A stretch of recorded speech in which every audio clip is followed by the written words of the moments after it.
Anong mensahe ang kailangang marinig ng mga Cancer mula August 1 to 15, 2024? Pwede nangyayari na to, mangyayari pa lang. Kung hindi man para sa inyo itong magiging reading, baka para sa someone na malapit sa inyo o kakilala ninyo.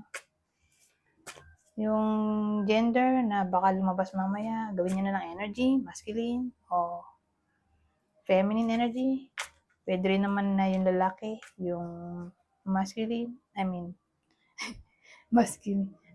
lalaki, yung extrovert at yung babae, yung introvert. Pwede rin naman na wag nyo nang pansinin yung gender. As long as okay naman yung reading. Mali lang yung gender, edi wag na pansinin. Okay?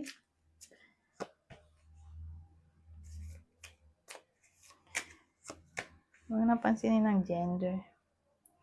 So, ano naman yan?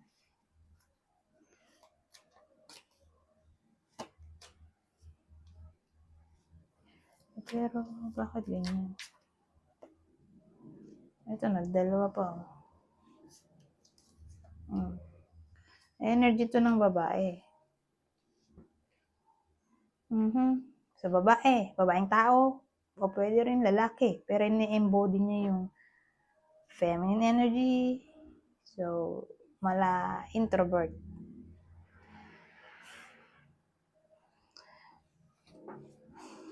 So, yung babae dito, ito maganda sana kung ganyan, di ba? Kaya lang, baliktad, parang may problema eh. May problema sa pag-move on tong dalawa oh. Ito kasi, di ba, healing to. Ito,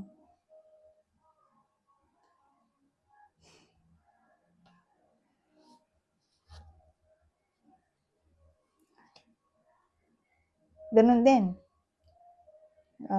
Pulling yourself together. Kaya lang bad timing. Saka alam ko ano to eh.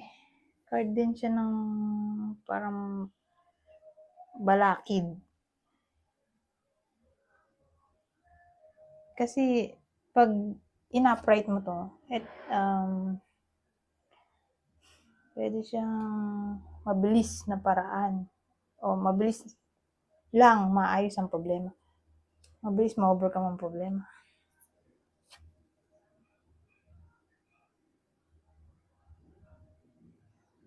Kaya lang baliktad. So, parang may aberya. Magkakaroon ng aberya o may aberya talaga. So, may aberya sa pagpapatawad. Hindi pa rin ito makamove on. Hindi niya mapulang sarili niya together. Hindi niya maayos yung sarili niya. So, sa madaling salita, hirap magpatawad tong babae. For some reason,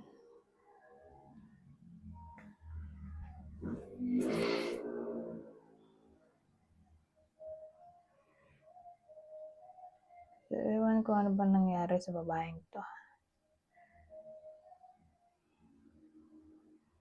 O baka naman ayaw niya mag-take action at eto siya, nakaupo na lang. Naghihintay. Pero ano to? Ito pala oh. Hindi ko nang malimutan. Di ba dumagdag to? Teamwork.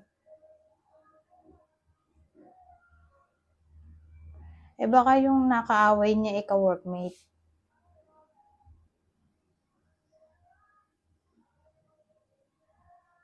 O anyone na lagi niyang kasama.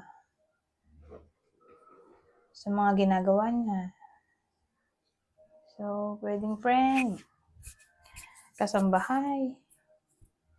So again, ka-workmate. Kasi ano sila meron silang teamwork. Yun lang naman naisip ko. Na pwedeng may teamwork. Diba? Parang mayroon silang binubuong plano. O mayroon silang inaayos. Together. Hindi pwedeng isa, kundi together ng iba.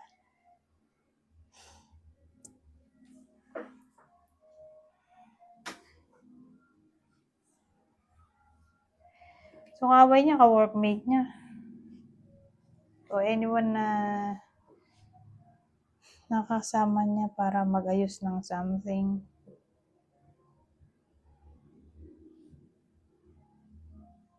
So, sa madaling salita, kung gano'n ang case, ang nakaaway ay ka-workmate o anyone na lagi niyang kasama sa bahay o lagi niya nakikita. Basta, sila nag-work together. So, kung gano'n ang case, reconciliation malabo. Eto, tingnan natin to. Ano po masasabi nito? Ay, disgrasya. Diyos ko. Ito na, parang disgrasya talaga sa Tagalog. Ano kasi ito, Italian? Pero to, disgrazia. Z. Sa atin, disgrasya eh. Ay. Di ba sabi ko ka-workmate? Ito pa rin oh. Nagtuloy. Saka babaeng ka-workmate to. Ito babae rin. Di ba babae ito ka-workmate?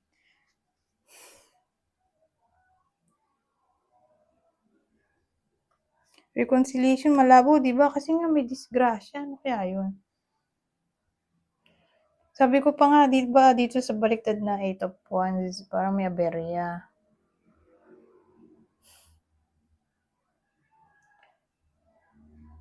So, ano kaya to? May disgrasya tayo. Parang mamalasin ba? O galit. Kaya hindi sila magkakaayos kasi matindi yung galit. Hindi pa nawawala yung galit. So, ganun, matindi yung galit kaya hindi pa pwedeng magkaayos.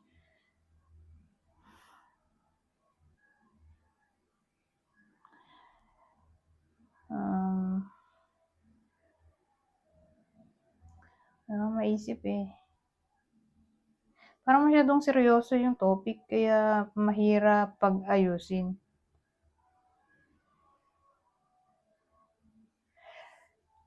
So again, away pala to sa pagitan ng magka-workmate.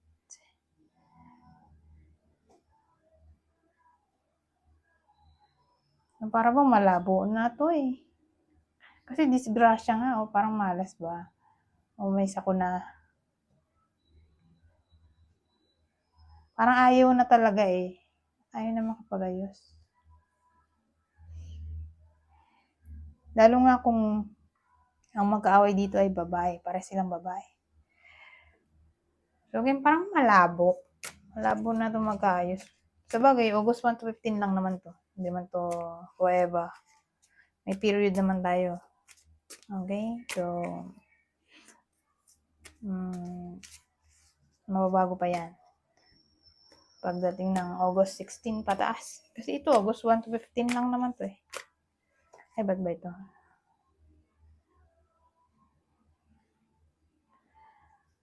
Ito, subukan natin to.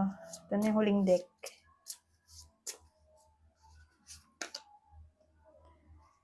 So, sabi, clarity.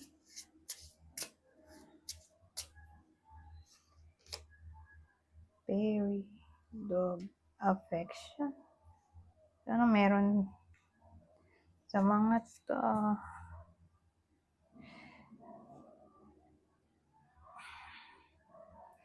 So, sabi dito clarity. Kailangan ng clarity sa affection. O sa nadarama. So, sabihin natin may nalilito para sa iba sa inyo. Tungkol sa nadarama nila. So, sa August 1 to 15, magkakaroon na ng clarity. Kasi para itong confusion sa itong tinakbo ito. May ongoing na confusion sa feelings siguro dahil nga hirap magpatawad. O hindi niya pa alam kung sasagutin na ba niya yung nanliligaw sa kanya. O kung mag-move on na ba siya sa someone na ex ex na niya. So, case-to-case basis. Basta ang topic ay affection o yung nadarama. Magkakaroon na ng linaw kasi clarity to eh. So, ano pa ang masasabi natin?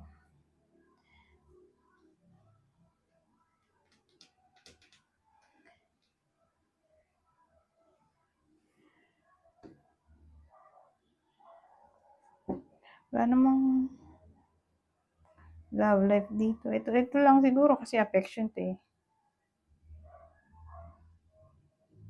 Magkakaroon ng linaw sa nadarama o sa pagmamahal. Magkakaroon ng kasagutan, ganun. Anyways, hanggang dito na lang. Goodbye po now.